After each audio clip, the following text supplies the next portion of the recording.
Hello दोस्तों, स्वागत है हमारे नए यूट्यूब चैनल पे। तो आज हम लोग भारतीय संविधान के प्रश्न को सॉल्व करेंगे। तो देखते हैं, क्वेश्चन नंबर पहला है, निम्नलिखित में से किस अधिनियम में कोलकाता में सर्वोच्च न्यायालय की स्थापना का प्रावधान किया गया था? तो ऑप्शन ए है रेगुलेटिंग एक्ट 1773, ऑप्शन बी है भारत अधिनियम 1784, ऑप्शन सी है चार्टर एक्ट 1813 और ऑप्शन डी है 1833 का चार्टर एक्ट। तो इसका सही जवाब है option number A regulating act 1773। Option B को देखते हैं, 1784 में भारत में बोर्ड ऑफ कंट्रोल की स्थापना की गई थी। बोर्ड ऑफ कंट्रोल, ठीक है, बोर्ड ऑफ कंट्रोल की स्थापना की गई थी। और सी में देखेंगे, इसमें था कि भारतीयों के शिक्षा के लिए प्रतिवर्ष 1 लाख रुपए खर्च करने का प्रावधान किया गया था। 1833 में संपूर्ण भारत का गवर्नर जनरल बना दिया गया था। जो 1773 रेगुलेटिंग एक्ट के द्वारा बंगाल का गवर्नर जनरल था, वो 1833 चार्टर एक्ट के द्वारा संपूर्ण भारत का गवर्नर जनरल बना दिया गया था। तो देखते हैं अगला क्वेश्चन नंबर दूसरा को, निम्नलिखित में से किस अधिनियम के अंतर्गत भारतीय विधान परिषद को बजट पर बहस करने की शक्ति प्राप्त हुई थी? तो ऑप्शन नंबर ए है भारतीय परिषद अधिनियम 1861, ऑप्शन नंबर बी है भारतीय परिषद अधिनियम 1892, ऑप्शन नंबर सी है भारतीय परिषद अधिनियम 1919 और ऑप्शन नंबर डी है भारत शासन अधिनियम 1919। तो इसका सही जवाब है 1892, ऑप्शन नंबर बी भारतीय परिषद अधिनियम 1892। 1861 में था भारतीय प्रतिनिधियों को कानून बनाने की प्रक्रिया में शामिल कर लिया गया था।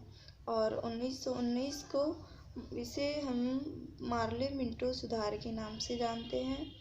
और 1919 में मॉन्टेग्यू चेम्सफोर्ड सुधार के नाम से जानते हैं।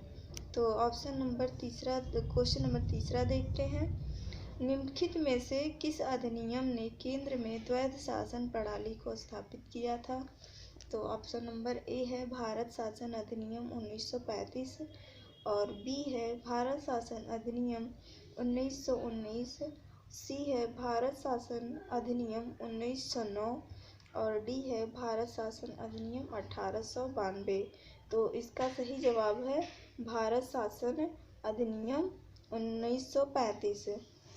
इस अधिनियम के तहत केंद्र में द्वैध शासन प्रणाली को लाया गया था और प्रांतों में द्वैध शासन 1919 के अधिनियम के द्वारा लाया गया था। और 1909 को तो आपको पता है मार्ले मिंटो सुधार के नाम से जानते हैं, मार्ले मिंटो। और 1892 का इसमें भारतीयों को बजट पर बहस करने की शक्ति दी गई थी, ठीक है।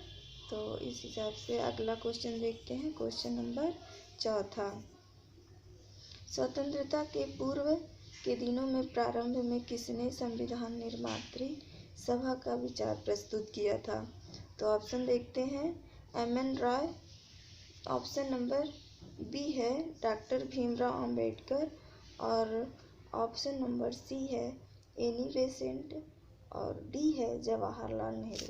तो इसका सही जवाब है option number A M N. Roy. B R. Ambedkar को प्रांतीय सभा का अध्यक्ष माना जाता है, प्रारूप समिति के अध्यक्ष माना जाता है। सॉरी दोस्तों, बी.आर. अम्बेडकर को प्रारूप समिति के अध्यक्ष माना जाता है। और एनी बेसेंट जो थी, ये कांग्रेस की प्रथम महिला अध्यक्ष थी, ठीक है, कांग्रेस की प्रथम महिला अध्यक्ष। और प्रथम जवाहरलाल नेहरू को तो आपको पता होगा, ये भारत के प्रथम प्रधानमंत्री थे, ठीक है। तो अगला क्वेश्चन देखते हैं, क्वेश्चन नंबर 5वां है भारतीय संविधान सभा का गठन किया गया था। तो इसमें पूछ रहा है कब किया गया था। तो ऑप्शन नंबर ए है भारत सरकार अधिनियम 1935 के अंतर्गत, बी है क्रिप्स योजना 1942 के अंतर्गत, और सी है कैबिनेट मिशन योजना 1946 के अंतर्गत, और डी है भारतीय स्वतंत्रता अधिनियम 1947 के अंतर्गत। तो इसका सही जवाब है option number C, cabinet mission योजना 1946 के अंतर्गत। ठीक है, तो देखते हैं अगला क्वेश्चन। क्वेश्चन नंबर 6वां है भारतीय संविधान की प्रथम बैठक की अध्यक्षता किसने की थी। तो ऑप्शन नंबर ए है Rajendra Prasad, option number B है डॉक्टर भीमराव अंबेडकर, और सी है डॉक्टर सच्चिदानंद सिन्हा, और डी है मौलाना अबुल कलाम आज़ाद। तो इसका सही जवाब है डॉक्टर सच्चिदानंद सिन्हा। इन्होंने अस्थायी अध्यक्ष इनको बनाया गया था, और डॉक्टर राजेंद्र प्रसाद को प्रथम अस्थायी अध्यक्ष बनाया गया था इनको प्रथम अस्थायी अध्यक्ष। ठीक है, और इनको अस्थायी, तो इस हिसाब से ये प्रथम अध्यक्षता किए थे। देखते हैं अगला क्वेश्चन। संविधान सभा में उद्देश्य प्रस्ताव निम्न में से किस के द्वारा प्रस्तुत किया गया था। तो देखते हैं डॉक्टर भीमराव अंबेडकर, और बी है पंडित जवाहरलाल नेहरू, और डी है डॉक्टर राजेंद्र प्रसाद, और डी है डॉक्टर सी.डी. देशमुख। तो इसका सही जवाब है doctor Pandit Jawaharlal Nehru, option number B. ठीक है, तो देखते हैं अगला क्वेश्चन। 8वां भारत का संविधान पूर्ण रूप से तैयार हुआ था। ऑप्शन नंबर ए है 26 जनवरी 1950, और बी है 26 नवंबर 1949, सी है 11 फरवरी 1948, डी है कोई नहीं।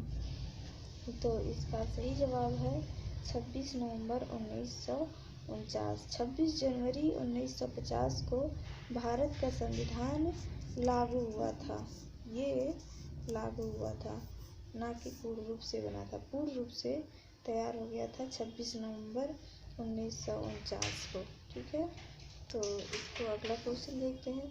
किसने कहा था संविधान सभा कांग्रेस और कांग्रेस भारत था। तो ऑप्शन नंबर ए है ऑस्टिन, बी है C.R. एटली, सी है विंस्टन चर्चिल, और डी है लॉर्ड माउंटबेटन। तो इसका सही जवाब है ऑस्टिन। ठीक है, तो देखते हैं 10वां क्वेश्चन, ये अंतिम क्वेश्चन है। संविधान सभा के प्रांतीय संविधान समिति का अध्यक्ष कौन था। तो ये है इसका ऑप्शन देखते हैं B.R. अम्बेडकर, और ऑप्शन बी है जवाहरलाल नेहरू, ऑप्शन सी है डॉक्टर राजेंद्र प्रसाद, और ऑप्शन डी है सरदार वल्लभ भाई पटेल। तो इसका सही जवाब है सरदार वल्लभ भाई पटेल। ठीक है, थैंक यू दोस्तों वीडियो को देखने के लिए।